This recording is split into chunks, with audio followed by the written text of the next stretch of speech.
Month, ito nga no, February, Philippine Heart Month, Civil Registration Month, National Arts Month, National Down Syndrome Consciousness Month, National Dental Health Month. Ako, mami ko, hello ma. National Health Insurance Month. Okay. Ang dami, ano? Dami, ano? Madaming health-related. Yung mga hindi annual check-up ngayong January, ito na ang ano nyo, it's a sign. It's a sign. Oo. Oo, sign na rin na umaalis-alis yung mga katabi ninyo ano, pag humihikab kayo. Oh my gosh. O pag medyo napapalakas yung mga sinasabi ninyo. May mga tumatalsik na, alam mo na, mga kung ano-ano, mga uson. Okay. Mga uson mula sa inyong mga bibig. Pero ngayon, alam mo sa araw na to, mahalagang araw ang Pebrero 2 dahil ngayon ay Constitution Day. O sa araw na to, dito ay na-ratify through a national plebiscite ang 1987 Constitution. At 40th anniversary ng EDSA People Powers sa taong ito, no? Oo. And again, 40 years, my God. oo nga, ito People Power do sa QC Circle on February 21 at 4 p.m. Ayan May yun. tugtugan daw eh. O, pero siguro marami nagtataka, bakit hindi doon sa actual site kung saan nangyari? Doon sa may monumento ng EDSA, o sa may marker mismo, bakit doon sa QC Circle? Wala yan sa lugar. Siguro nasa espiritu yan, sasabihin ng mga organizers. Pero again, malaki ang kinalaman din ng QC sa noong 1986. Siguro pag-usapan natin in the coming days kung ano yung mga little known na mga nangyari sa QC. In theory, QC pa rin itong part ng EDSA na pinangyarihan nito. Diba? Ang mga krame, ang Camp Aguinaldo sa QC yan. Okay, so February is shaping up to be one interesting month as the country's two highest officials face impeachment complaints. Let's begin with the House Committee on Justice finding two cases against President Marcos, both sufficient in form. And for that, let's talk to News 5's House correspondent, Marian Enriquez. Marian, okay, unang-una, magandang hapon sa iyo. Sana nakapananghalian na si Maan kasi tuloy-tuloy kanina yung hearing at may press conference pa. Anong ibig sabihin ng sufficient in form ang mga reklamo at pakwento sa naging botohan? O sige, bago ko sabihin, Lourdes, and paano nga ito yung naging botohan dito sa sufficiency in form, itong dalawang reklamo, ano ba yung sufficiency in form? Paano ba ito tutukuyin? Ayon nga doon sa chairperson ng Committee on Justice, si Congresswoman Jervy Luistro, masasabi natin na sufficient po o sapat yung forma ng impeachment complaint kung ito po ay signed o ibig sabihin pirmado ng mga complainants, verified. Ibig sabihin base po yung reklamo doon sa personal knowledge o authentic records. At pangatlo, meron pong resolution of endorsement o inendorso po ito ng kongresista. So dapat po yan yung unang tatlo na tinitingnan po nila. Kanina nga, bago nga nagkabotohan, nagkainitan pa yung ilang mga kongresista dahil una, pinunan niya Manila 3rd District Representative Joel Chua. Bakit wala dito yung mga complainant, yung mga mismong nag-file ng reklamo? Kasi ang imbitado lang po kanina doon sa pagdinig ay yung mismo mga endorser. Ang una po kasi nag-complain, ang unang reklamo si Attorney Andre De Jesus, litigator yan. Ang endorser po ay si Pusong Pinoy Party List Representative Jet Nisay. So ang present na kanina was Congressman Jet Nisay. And the other complaint po was endorsed naman by Makabayan Bloc lawmakers na ang reklamo po ay galing po yan sa bayan. So yung tatlong kongresista lang ng Makabayan Bloc din, yung present kanina. Si Congressman Joel Chua, tinatanong niya bakit wala mismo sila dito dahil maalala po ninyo during the previous hearings po ng good government, naging issue yung mga lagda-lagda, hindi naman pala totoo, kumbaga biglang babawiin later on. So kanila, he gave emphasis on that na dapat present sila. Pero po, nilinaw naman din even ni Justice Chair Luistro and ML Party List Representative, former Justice Secretary Leila de Lima na hindi naman necessary kailangan po nandito yung mga complainant dahil na-cover din ng media na authenticated po itong mga reklamo, nag-take ng oath yung mga complainant at meron pong notaryo, kumbaga, may abogado na nag-notarize nito mga reklamo. And preliminary procedures lang naman po yung tinatakil when it comes to determining substance and form. So yun yung kanina. Pagkikina lang natin paano yung naging botohan. So unang complaint, filed by Attorney Andre De Jesus, nasa 30 o 46 votes yung bumotong pabor na sufficient informed po. Yung unang reklamo, isa yung against, that was Kong Benny Abante, and isa po yung nag-abstain. Hindi na natin nalaman kung sino yun. Doon sa ikalawang reklamo filed by Bayan and endorsed by Makabayan Bloc, 35 yung bumotong pabor. Mas marami po ngayon yung tumutol, nasa shampoo yan, at isa yung nag-abstain.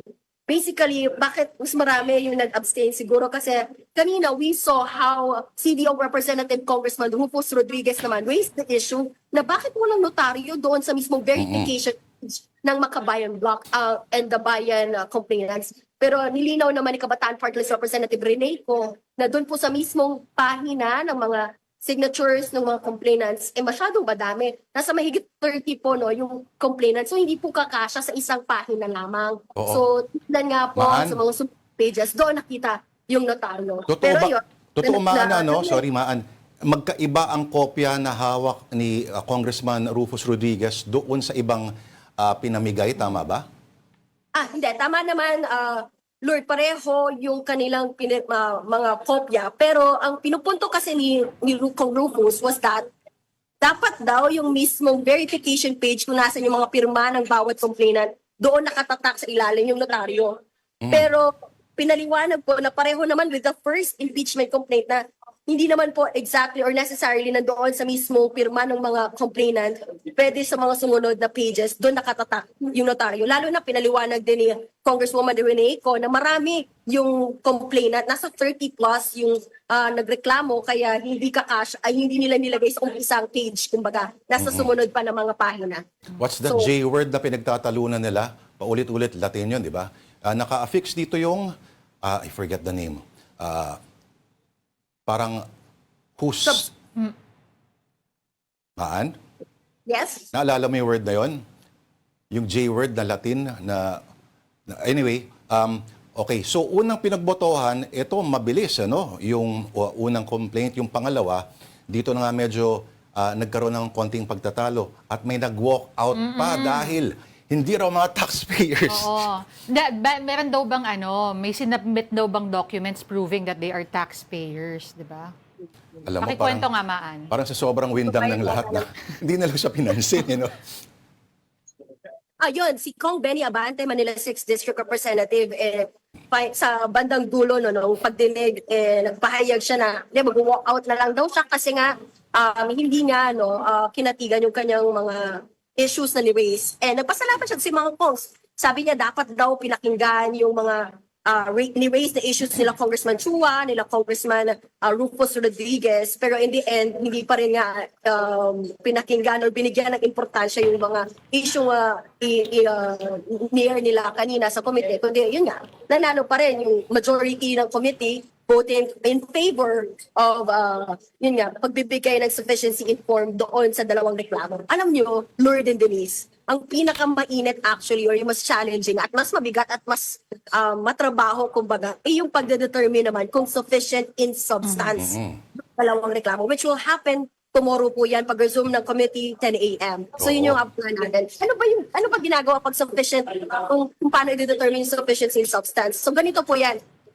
Kailangan pong isa-isahin yung sa reklamo. Kung ito bang reklamong ito, yung mga ina-allege doon, lahat ng mga articles na inilatag ng complainant will fall doon po sa grounds for impeachment na sunod po sa konstitusyon. We know that nasa 6 lang po yan, no? 6 lang yung nasa constitution na grounds for impeachment. We have there couple of violation of the constitution, treason, bribery, betrayal of public trust, graft and corruption, and other high crimes. So, kapag meron hindi nag-fall doon sa ground na yon, pwede nilang i-dismiss yan. Kumbaga, yun yung tinanong natin kanina sa press con. Dito nga sila nagpa-press con kanina. So, possible ba na barilin yan and basura na agad itong reklamo? Sabi ng nila committee chair, Kirby Luisro, depende po yan sa kung bumobotohan ng mayorya bukas kasi they will vote on the entirety of the state. Remember, Lord Denise, meron ilang mga reklamo. For example, sa first complaint, meron doon kung mababasa po ninyo isa sa mga articles of impeachment na inilatag ni Attorney Andre De Jesus.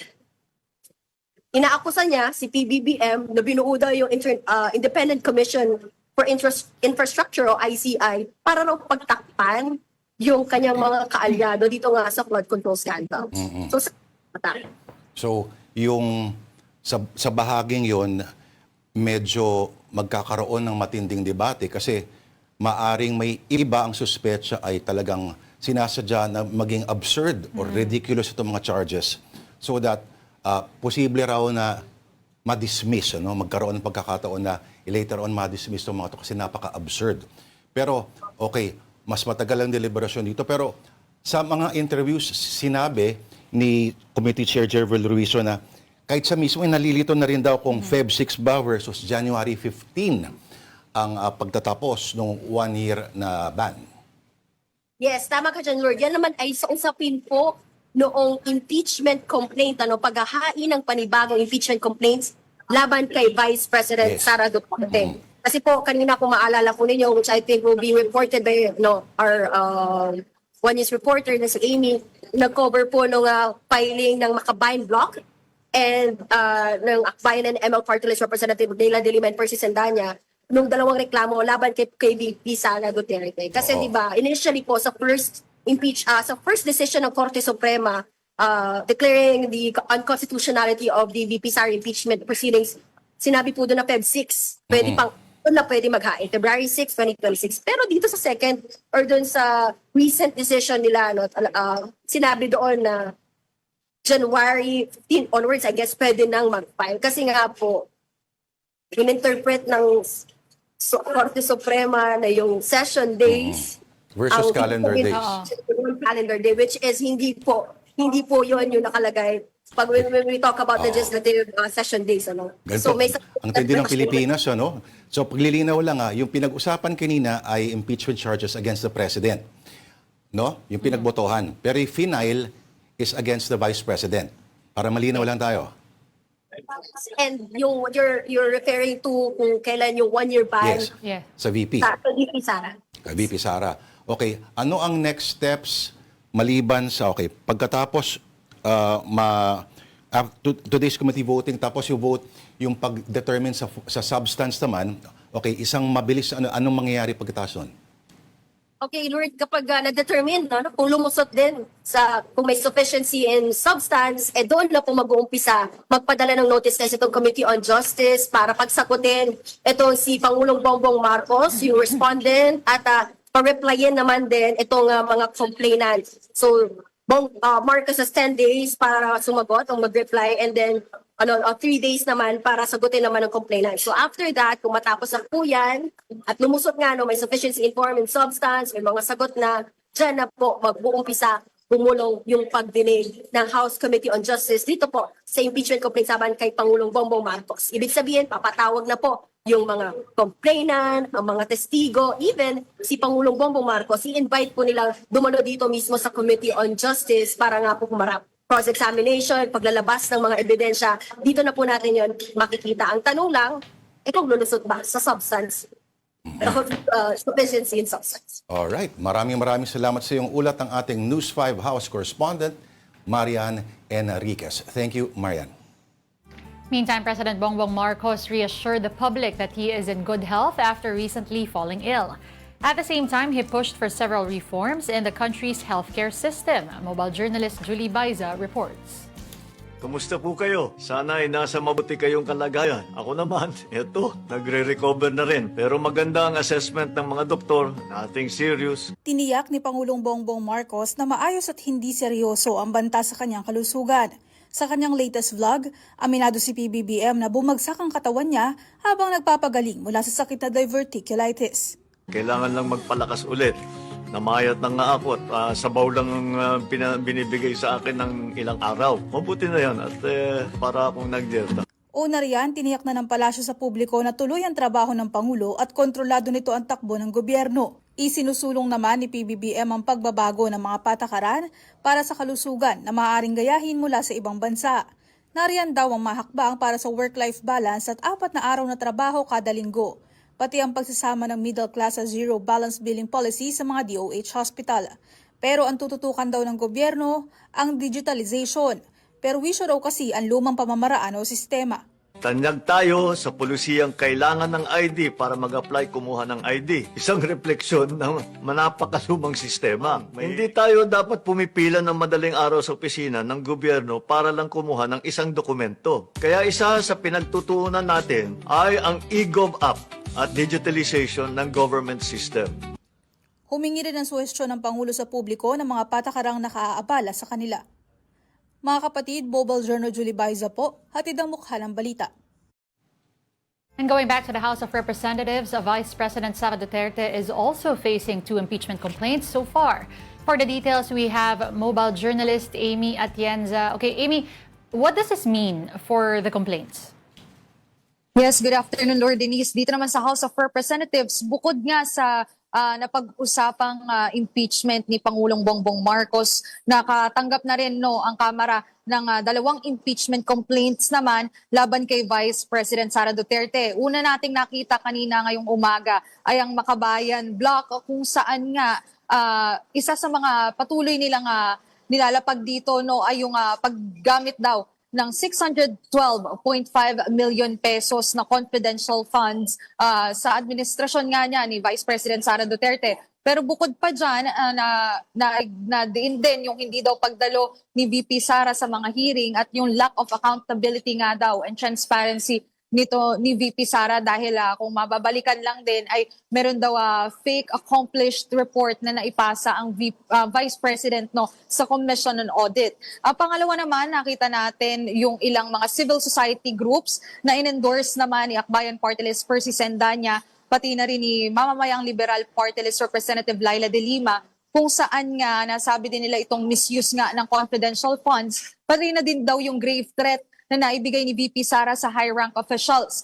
Pero ang nakita nating similarity dito sa kanilang filed impeachment complaint ay yung naging pagbabago din kung saan nga idinagdag daw nila yung naging testimony ni alleged former bagman ni Vice President Sara Duterte na si Ramil Madriaga, kung saan sinasabi na funded daw itong electoral campaign ni VP Sara noong 2022 ng mga drug dealer at pogo. So yan yung aabangan pa natin kung anong magiging development niyan sa mga susunod na araw dahil malaking usapin din dito Denise yung nasabi na bakit February 2 na i-file itong impeachment complaint, sinasabi na February 6 dapat dun pa lang pwede mag-file. Pero nakita din daw kasi natin sa SC ruling noong January 28, nung inilabas yung SC ruling, na pwede na palang mag-file after January 14. So January 15, 2026 ay pwede na mag-file at nasabi na rin ni Attorney Nery Colmenares na opportune time daw ito para nga ma-file na yung impeachment complaint at as soon as possible nga ay maitaas na rin sa committee, syempre para mapag-usapan at mapagdiskusyonan itong mga nireklamo nila laban kay VP Sara. Okay, Amy, sorry, just for clarification, ano na ulit yung official deadline nung filing nung fresh impeachment complaints? Kasi nga, may mga nagsalita na, including itong si House Justice Committee Chair Jervil Luistro, na pati siya ay nalilito na. So ano na yung official na deadline talaga? Nasabi nga din kanina, nagkaroon tayo ng press conference din dito after ng pag-uusap din sa sufficiency in form nitong impeachment complaint laban kay PBBM. At nasabi niya nakakalito naman daw talaga pero nabanggit dito ni Representative Terry Ridon na parang magiging safe period nga daw kung ire-refer itong impeachment complaints na pwede nang ipasa simula ngayong araw hanggang February 6 at ire-refer na ng February 6 doon sa Justice Committee para maging okay daw at maging relevant yung magiging mapapag-usapan tungkol nga dito sa impeachment ni Vice President Sara Duterte. Pero yun nga sa nailabas din kasi nga na SC ruling Denise ay sinasabi nga pwede nang mag-file January 15 pa lang. Okay, so may referral supposedly ng Feb 6 and then ano ba yung process nun? May verification, hearing, can you talk us through the whole process also? Well, technically, ito nga, nag-file na nga ng impeachment complaint itong mga civil society groups dito sa Kamara. So, ipinasa nila yan sa Office of the Secretary General. Tapos pagkatapos niyan, kinakailangan pa yun i-verify at ilagay nga sa order of business katulad nung nangyari sa impeachment complaint na inihain kaya President Bongbong Marcos. So once na mailagay yun sa order of business, tsaka pa lang yan may re-refer din sa Justice Committee ng Kamara. So doon mapapag-usapan at same process din naman, no, titingnan nila kung sufficient ba ito in form and in substance. Pag sinabi kasi natin, no, Denise, na sufficient in form din, kailangan daw verified ito ng may signatures ng mga complainants, meron din daw sanang authentic records, pati upon knowledge daw dapat yung sinasabing complaint laban nga doon sa official. At bukod pa dyan, syempre kinakailangan din yung oath ng mga complainant para nga maisa-pasa pa yung at maipagpatuloy yung impeachment complaint laban dito kay VP Sara. Patunay na taxpayer ka kasi baka may mag-walk out ulit. Joke lang. Maraming salamat sa ating mobile journal, Amy Atienza. Thank you, Amy. And it's time to take our first break. And as we do so, we bring you global headlines from the Associated Press. Magbabalik po ang Afternoon Delight. This is AP News Minute. 5-year-old Liam Conejo Ramos and his father, who were detained by immigration officers in Minnesota and held at an ICE facility in Texas, have been released following a judge's order. Texas Representative Joaquin Castro wrote on social media that they were returned to Minnesota. Iran's supreme leader warning any U.S. attack would trigger a regional war in the Mideast. The escalating tensions come as President Donald Trump has threatened to militarily strike the Islamic Republic over its crackdown on recent nationwide protests. Democrat Taylor Amat flipped a reliably Republican state Senate district in Texas in Saturday's special election, continuing a string of surprise victories for Democrats across the U.S. in the years since Trump returned to the White House. Palestinians in Gaza watched with hope Sunday as workers laid the groundwork to reopen the territory's Rafah border crossing with Egypt. Israel says the crossing is scheduled to resume Monday as its ceasefire with Hamas moves ahead.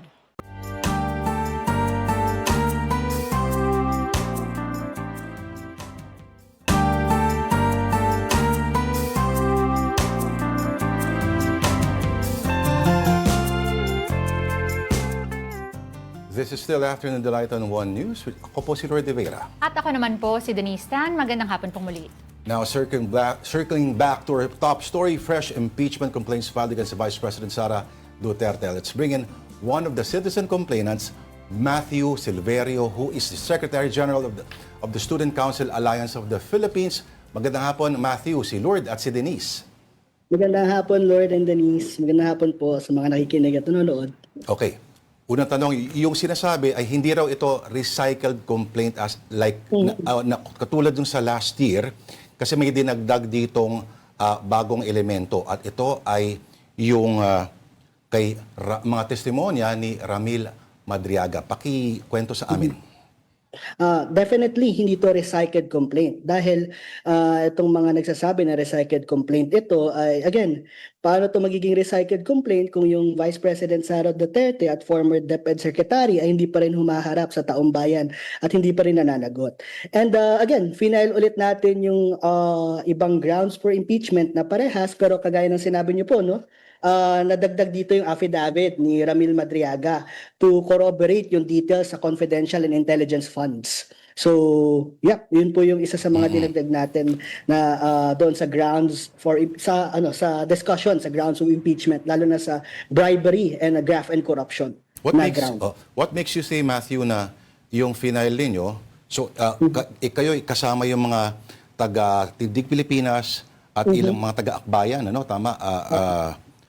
Matthew. Bali, mga civil society organizations po kami, Lord, no? Kasama yung iba't ibang mga youth and student formation, kagaya ng SCAP, ng Pantay, Bukluran UP System, and among others. At yung Youth Against Kurakot na coalition. And Akbayan in itself, wala kaming mga complainants na from Akbayan Party from itself, pero ang nag-endorse ay si Representative Percy Sendanya from Akbayan Party List at si mamamayang Liberal Representative Laila Dalila. Bakit sinasabi niyo, Matthew, na it follows the Constitution to the letter, itong complaint niyo?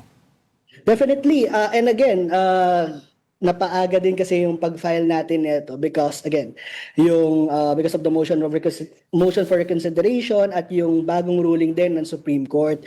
And it follows the Constitution kasi again, we sinunod natin at diniscuss din natin sa mismong articles of impeachment na final natin at in-endorse ng dalawang kampiyon natin na si Rep. Laila at si Rep. Percy na nakalagay doon at nakabase talaga sa Constitution yung mga grounds for impeachment natin. At again, yung 5 grounds na yun ay nilagay din naman natin kagaya ng constitutional violations, yung culpable violations to the Constitution, yung graft and corruption, yung bribery, yung betrayal of public trust, and yung other high crimes.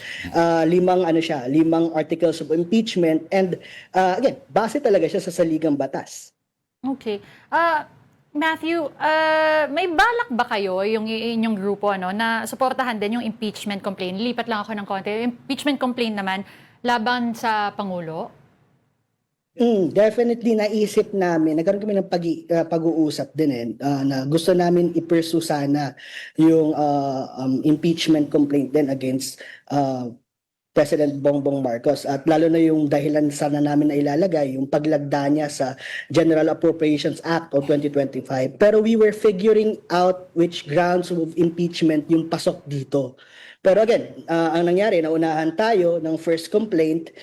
Personally then, on a personal level, I regret na we weren't able to do it as well. Matthew, just in case magkaroon ng mga mekanismo, if ever, sa loob ng Kongreso na i-dribble o i-shoot down, o mag-vote down against your complaint, ano ang possible recourse ninyo? Again, isa rin po ako sa mga nag-file ng to urge the ombudsman nung nakaraang taon na imbestigahan din si Sara Duterte at ginamit din namin yung grant from impeachment na final na naunang na-file nung nakaraang taon against her. So, ganung recourse. Pero again, gusto natin na papakita ng Kongreso yung panawagan natin sa kanila, ipakita nila na gumagana itong mga democratic institutions at totoong papanagutin nila ang mga kagaya ni Sara Duterte na umabuso at alam niyo yun, talagang nagnakaw sa taong bayan, lalo na sa aming mga kagaya sa aming mga kabataan at mga estudyanteng Pilipino. Okay, Matthew, in case nga magtuloy na nga ito, are you, ang grupo niyo ba ay handa rin for the lengthy legal process as well as ano ba yung mga challenges na ina-expect nyong makakaharap nyo in the future? Definitely, Denise, yung isa sa mga challenges ay, again, yung first ruling, and again, yung pangalawang ruling ng Supreme Court, yung napakahabang tedious process na in-emphasize nito. Pero isa yon sa mga nakikita nating challenges right in front of us kung paano natin to magtutuloy mismo. At again, pero naniniwala kasi tayo, confident yung grupo natin, yung coalition at yung mga complainants na mapapasa ito sa form and substance sa committee level pa lang. Alright. May tanong ka pa ba, Denise, kay Matthew? Okay na ba tayo? Alright. Go. Sige po.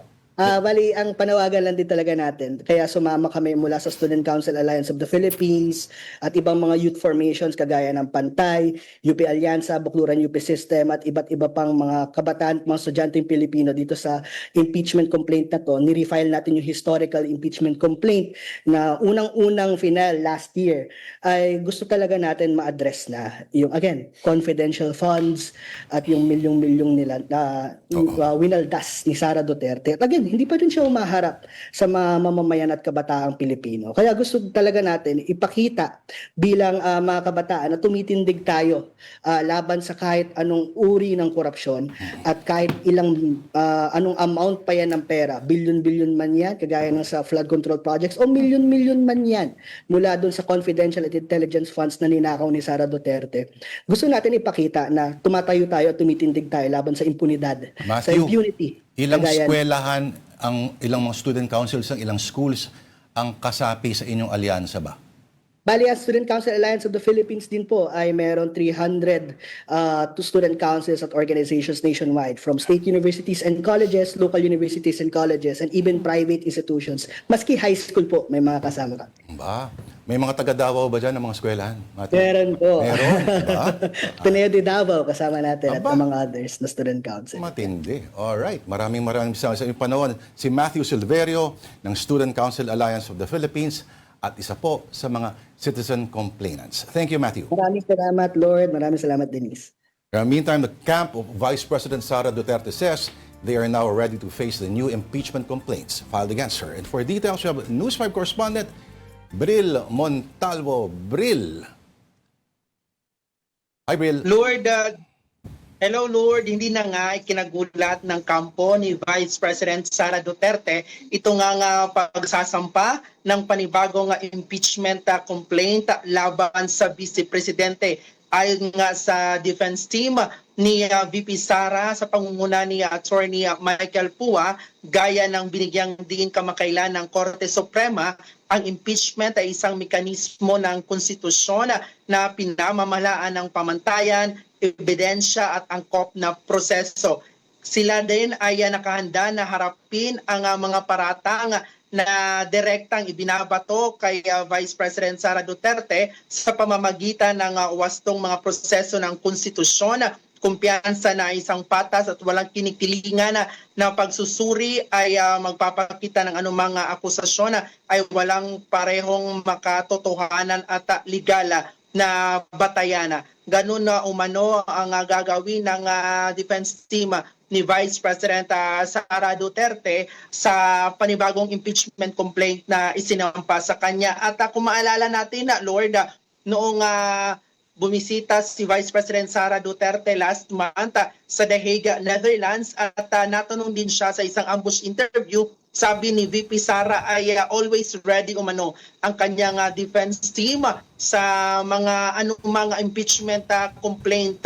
At inaasahan na din ni Vice President Sara Duterte na kada taon hanggang matapos ang kanyang termino pagka Vice President kayong 2028 ay may magsasampa ng kasong impeachment laban sa kanya. At noon pang 2023 pa umano, nakahanda ang defense team ni Vice President Sara Duterte nang nauna nang sinabi ni dating ACT Teachers Party List Franz Castro na ang kanyang grupo ay magsasampa o maghain na ng impeachment complaint. Sa ngayon ay nakahanda ang kampo ni Vice President Sara Duterte at hindi na nila ikinagulat ang mga impeachment complaint laban sa vice. Lord? Okay. Pero Bril, itong si VP Sara, di ba, she talked about the readiness, about the impeachment complaint. Pero meron din ba siyang mensahe? Meron ba siyang sinabi to both her critics and her supporters? Ayon nga kay Vice President Sara Duterte, noong na-interview nga siya doon sa The Hague, Netherlands last month, ay pinasasalamatan niya ang kanyang mga taga-suporta, especially mga Pinoy, mga OFW, na walang sawang sumusuporta sa kanya at maging sa kanyang pamilya sa kabila ng panggigipit umano ng administrasyon ni Pangulong Bongbong Marcos at kasalukuyang gobyerno sa kanya. At sabi din niya na sa mga kritiko ay nakahanda siya sa anumang panggigipit sa kanya, mga impeachment na ibabato sa kanya. At ayon sa kanya ay kampante umano siya na malalampasan niya ito dahil nasa tama umano si Vice President Sara Duterte at wala siyang ginagawang korupsyon sa kanyang termino bilang Vice President. 8 months ago, balik tayo doon sa sinasabing legal team ni pangalawang Pangulo, no? Ito pa rin ba yung mga abogado mula sa Fortune, Narvasa at Salazar na law office o may nag-iba na ba ng lineup? Yun pa rin, ayon nga kay Vice President Sara Duterte at sa kanyang kampo, ay same pa rin yung mga legal team niya noong nakakaraan na mga impeachment complaint laban kay Vice President Sara Duterte. At including nga dito ay si former President Rodrigo Duterte. Pero hindi nga makakalahok sa mga trials ng impeachment or hindi makakapag-suggest si former President Rodrigo Duterte sa nakabilang sa defense team or legal team ni Vice President Sara Duterte sa kanyang impeachment kasi nga nakakulong ngayon sa The Hague, Netherlands ang dating Pangulo at ama ni Vice President Sara Duterte na si Rodrigo Duterte. Asan ba yung si VP ngayon? Kasi parang 2 days ago, nasa Rizal, dumalaw siya sa isang parang art gallery ata yun. Bril, ngayon, ano ba yung activities siya today in the next few days?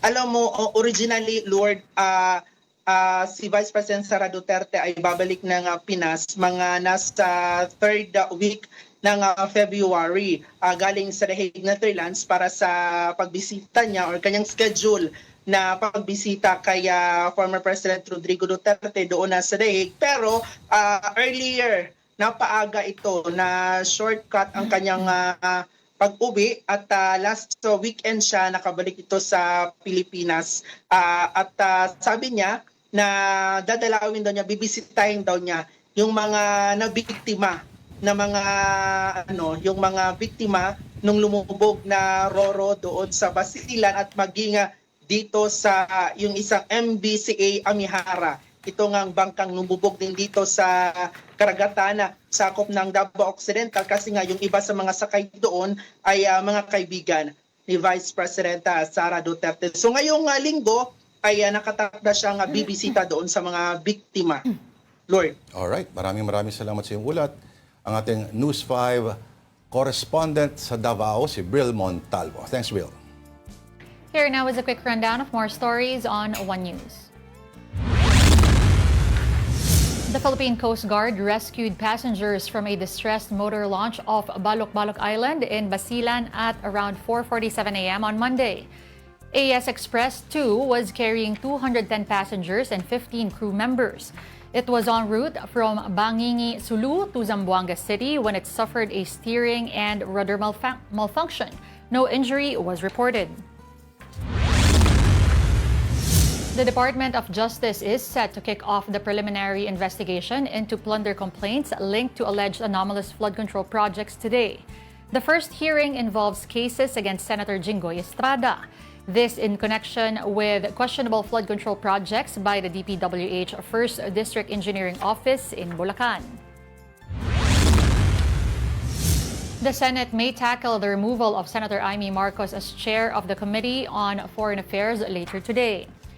Senate President Tito Soto earlier denied that the move was related to her refusal to sign a resolution condemning the Chinese embassy statements against Philippine officials. Instead, he said the post is traditionally reserved for members of the majority bloc. The chamber is also expected to adopt the resolution today condemning so-called attacks from Chinese diplomats. And the Bureau of Customs will hold a public auction for the 10 remaining luxury cars owned by contractor couple Curly and Sara Diskaya on February 11. The auction will have reduced prices, including 2 Bugatti Chirons marked down by more than 149 million pesos and 160 million pesos. Meantime, the Diskaya's Rolls-Royce is now priced at 29 million pesos, while their Bentley will sell for 11 million pesos. Meantime, a heated exchange has erupted between political pundit Ronald Llamas and Senator Robin Padilla. As to what caused or what sparked the verbal exchange, let's listen to the report. Political commentator Ronald Llamas slammed Senator Robin Padilla for suggesting that China's Coast Guard vessel could be treated as civilian ships. In an interview with 1PH sa Totoo Lang, Llamas corrected Padilla. Medyo i-correct lang natin ng konti si Senator Robin Hood Padilla na pwede na sana yung gawin ng kanyang mga staff. Dahil ang Coast Guard ng China ay bahagi ng kanilang People's Liberation Army. Yan ay under the Navy ng China. Yung ating Coast Guard ay under ng DOTR. Ibig sabihin nun, yung ating Coast Guard ay civilian. Hindi yan military. Llamas went further, sarcastically reacting to accusations that critics of China are themselves pro-China. Medyo napaisip nga ako kailangan ko magnilay. Lalo na, parating na ang Holy Week, kailangan ko magnilay bakit ako pro-China. No? Dahil kailangan ko pagnilayang maigi yan. No? Salamat lang naman kay yan. Senator Robin Hood Padilla. No? Ngayon ko lang na-realize.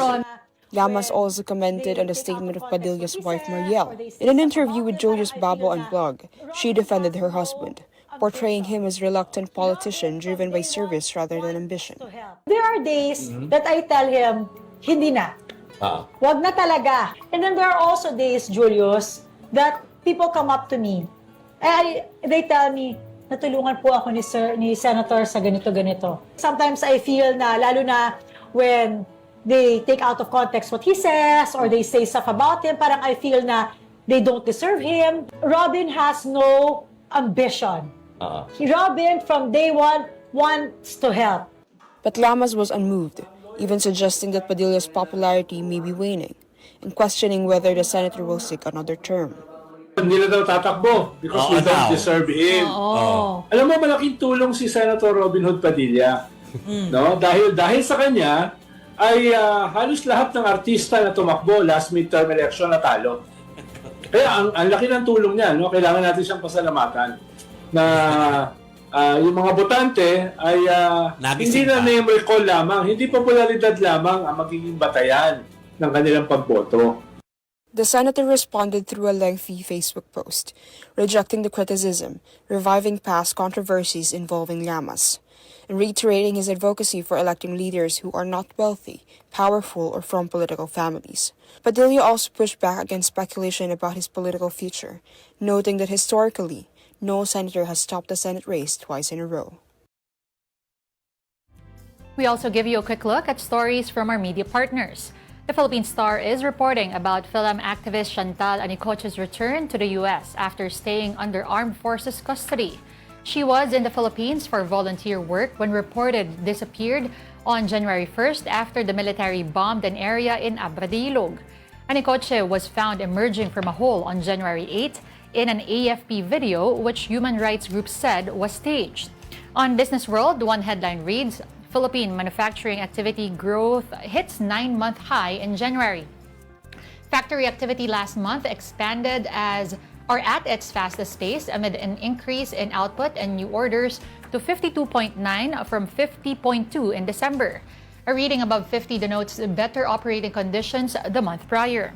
For more details of these stories, you can visit the social media pages of the Philippine Star and Business World. Do check out as well the social media platforms of One News PH for the very latest news.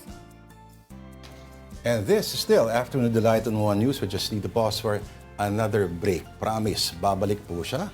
Babalik din to.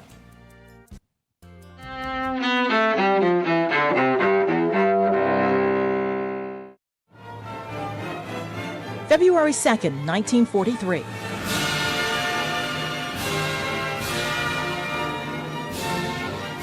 A major victory for the Soviet Union during World War II, as the last of Nazi Germany's forces in the Battle of Stalingrad surrendered. The Nazis and their Axis partners lost some 800,000 troops in the months-long battle. The Soviets lost more than 1 million soldiers. 1971. Idi Amin seizes power through a military coup in the East African country of Uganda. His brutal 8-year regime is believed to have killed hundreds of thousands of people. 1882. James Joyce, the Irish author whose works include Ulysses and Finnegan's Wake, is born in Dublin. 1996.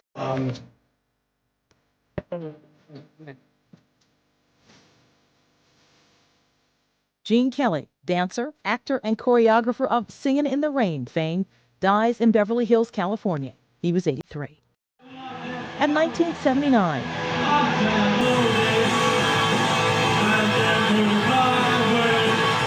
Punk rock musician Sid Vicious of the Sex Pistols dies of a drug overdose in New York. He was 21. Today in History, February 2nd. Carlotta Bradley, The Associated Press.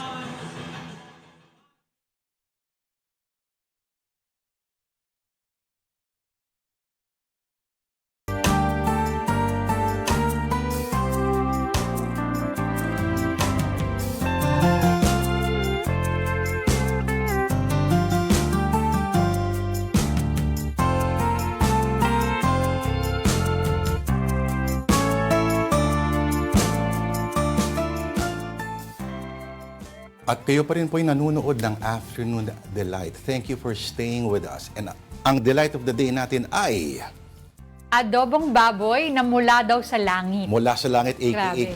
luto yan ni Nanay Christy Fermin. Para sa akin, Wow. one of the best, if not the best adobo in Naku. the world. At bago ka tumikim, Oh. batiin mo muna si Rebo. Sabi mo, Rebo, Denise Tan. Hi, Rebo.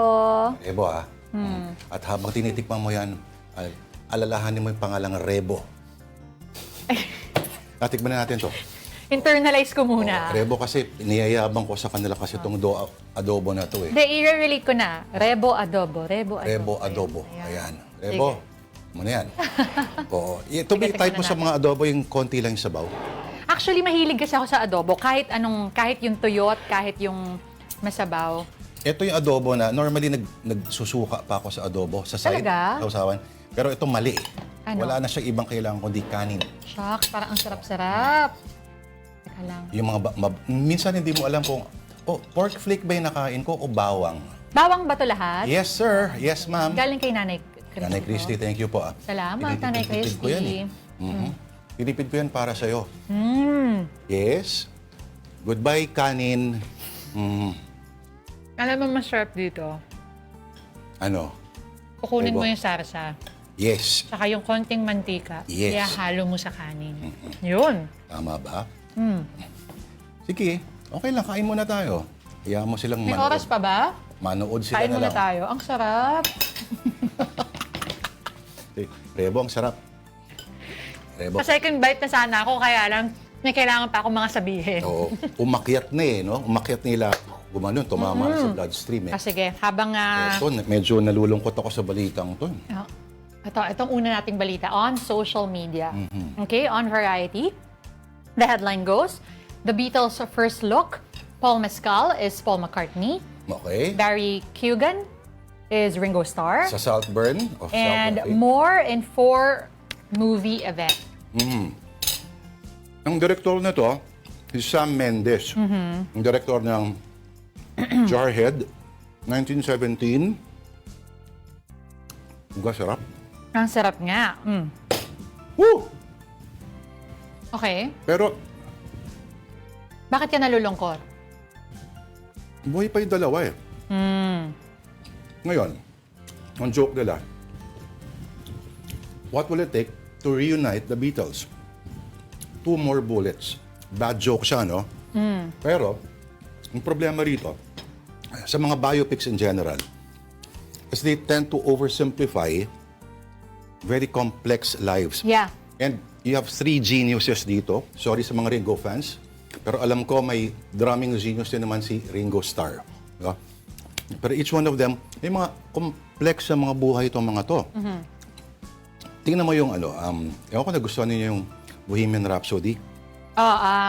Marami pang mga biopics na buhay pa yung mga people portrayed. Yes. That's why they don't really work. Kasi parang may Oscar bait element. Tapos, parang tinatry nila i-cover yung buong buhay. 4 to eh. Oo. No? So kaya hindi nag-work yung mga ganyan, ano? Unless, depende siguro sa Mendes, genius naman kasi magandang mga pelikula niya, no? Pero, ewan ko yung Beatles nanalo na ng Grammy Awards. Pero na ba sila? Parang wala nga, no? Okay lang, kasi alam mo, hindi ako naniniwala sa Grammy Awards eh. Sorry ah. Nako, yan pa naman ang Ikaw ba susunod fan ni natin. Bad Bunny? Bad Bunny? Tapos adobo. Oo. Gusto ko taob yung mesa. Huwag mo itaob ang mesa. Pag-usapan na lang natin ang ating susunod na storya. Record of the year, oh. Oo, speaking of Grammys, on CNN.com, the winners in this year's Grammys. Sino-sino nga ba? Teka ha, ito yung ating listahan eh. Medyo marami-rami. Okay. Sige, habang tinitingnan mo yan, partner, no? Share ko lang. Bob Marley, Beach Boys, Björk, Chuck Berry, The Band Oasis, Jimi Hendrix, Queen, Rush, Snoop Dogg, Brian McKnight, at napakarami pang iba, Jennifer Lopez, although hindi naman daw talaga siya kumakanta, no? Anong common denominator? ng mga tao to? They have never won Grammys. ABBA, hindi rin nanalo. ABBA, my God. Jimi Hendrix. Ang Metallica, tinalo ng Jethro Tull. isang album. Nirvana, tinalo ni Eric Clapton. Yung Layla na kanta.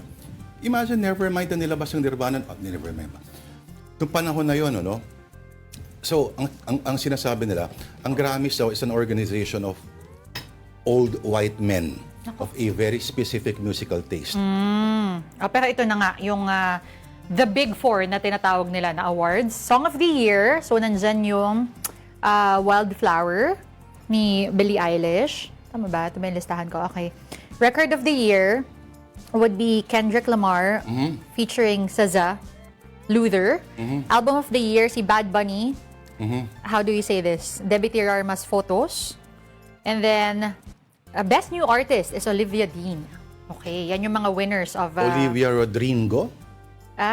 Olivia Dean. Olivia Dean. Oo. Kilala yung mga sila. Sorry So sila yung winners of I'm sure the Grammy. nawawala yung mga K-pop fans, mga ganyan. Hindi naman siguro, no? Ang napaka-ridiculous minsan ng Grammys, ano?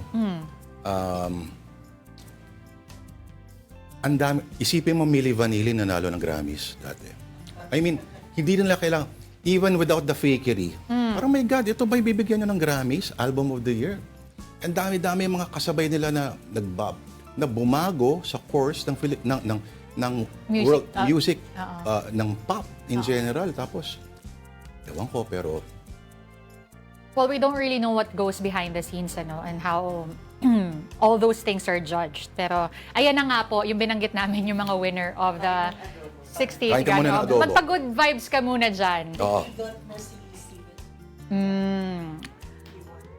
Alright. Ito, tingnan natin kung panalo din to para sa inyo on the Philippine Star via Life. One headline reads, Tokyo Pub soft bans customers aged 40 and up to avoid noise complaints. Oh, malamang mga Pinoy yan, ano? Ang market daw kasi nitong pub na to ay nasa 29 to 39 years old. Tapos yung mga medyo may edad daw nilang customers, yung napapansin nila is they tend to complain about the noise. Tama nga naman yan. So yun yung ano nila. Sabi nung kanilang PR rep, customer base is young with older customers, yun nga, making a lot of complaints, being too noisy and such. So we decided to limit who's coming in so that everyone can go home happy about the experience they had. Correct. May ano naman dyan, di ba? May mga pwede nilang puntahan. Doon na lang kayo tumambay sa Yoshinoya. Hindi rin pwede mag-ingay doon, nakakahiya. Sa Lawson's, no? Doon sila mag-ingay or Pwede mini-stop. Pero sa Donkey, yan, maingay sa Don Quixote, di ba? Oo. Andun yung mga kapwa nila Pinoy na Grabe ka naman, Pinoy ba talaga? Ay, size 10 and a half dito! Shouting from the other side of the room, no? Nakakahiya talaga minsan. Tapos kinakanta nila yung Don Quixote theme song. Ano ba? Sa tren. Ha? Hindi mo kabisado yung Donkey theme song? Hindi ko kabisado. My God, hindi Tsaka, ka tunay na Pinoy. To be fair, di pa ako naka-experience na may kasabay akong kinanta yung jingle. Kinakanta sa tren? Talaga ba? Oo, talagang, hindi ako Pilipino. Bawal nga magsalita doon, kumanta pa. Oo, talaga, nakakainip. Huwag nakantahan. Alala ko yung, paano nga ba yung soft bands? Soft band. What is soft? How do you soft band someone? Well, what they did, yung nabasa ko is parang merong sign, pero maliit lang yung print. So basically, they still allow them to enter, pero they allow them to enter as long as meron silang kasama na either kapamilya, kaibigan, or kapatid, or coworker na pasok dun sa age group. Correct. Pumunta kami sa isang Tokyo Jazz Bar. No? Ang Tokyo Jazz Bar, may specific aesthetic siya, may specific volume level. Jazz talaga siya, no? And usually, these are mom and pop operations. Ang kasama ko noon mga, tahimik sila, these are band members, no? Isang sikat na banda, yung Toe. Nung una, tahimik, ayan. Yung pangalawang bote na, biglang nag-ingay itong mga mokong na to. Tapos, naglalakad kami sa may Shibuya Crossing. Nagwawala. Nako. 2 bote lang to. Pero sorry, hindi naman nanonood yung mga yun, eh. No? Nag-iba bigla yung ugali. Parang pupunta sila ng BGC. Ganon? Alam mo yun? Parang naging geng-geng. Mga stana. Yung Pinoy stana, Ayun. mga Japanese stana. Binabati po natin Ulit, kaibatan mo si Rebo. Nanay Christy, thank you sa adobo po. Thank you, Nanay Nay. Christy, salamat po. And Love you, Nay. Rebo Adobo, na ano ko na, relate ko na. Okay, batiin natin ating masugid na mga manonood. Unang-una, Tito Rodel, Tita Jane Catapia, always watching. Alex Fuentes, nandyan din sila Elmo Cardenas, Marin Ladja, Tito Mike Policarpio. Teka, hanapin ko yung aking Andito na kaya live. sila si Marion Ladja. Tsaka si Lulut. Uuwi raw sila eh. Oo, diba? Ang kanyang may bahay. Nako, pag natikman nila itong adobong to. Alvin Pusta, ewan ko lang kung tutugtog kami, maganda pa, mamasyal na lang. Sabado pa ako magsasabawan ng kalabasa, sir, na may isda. Yan. Okay, Danilo Natividad, good afternoon. Sabi ni Willie Visuyan, ano tong tartar boy? Si James Sturgis, pwedeng Paul McCartney yun, sabi ni Jinx89. What? Walang Grammys ang ABBA? Damn! Napakarami pang iba, no? Joke, ang Grammy nanalo si Beyonce ng Best Country Album. Very controversial nga yan. Dito lang sa bahay, nirerentahan ko, bukas na lang pasok ulit sa trabaho. Alam mo, Alvin, may mga papakilala ako sa iyong mga friends. Ayun. Sino pa ba ito? Rodel Alcantara from El Pueblo, Novaliches. Ay, stress up pala. Oo. Sige, bawi. Alex Fuentes. Meron pa yan. Sige. Bukas ulit babati tayo ng ating mga viewers. But for now, Rosana Arumi from Chiba, Japan. hello po. That will have to do it for us this first Monday of February. Thank you for watching Afternoon Delight. Again, ako po si Denise Tan. Join us again tomorrow. Welcome back, Denise Tan. Ako po si Lord De Vera. Never nawala. Kapatid, we are one. Use all sides all the time. Enjoy the rest of your afternoon.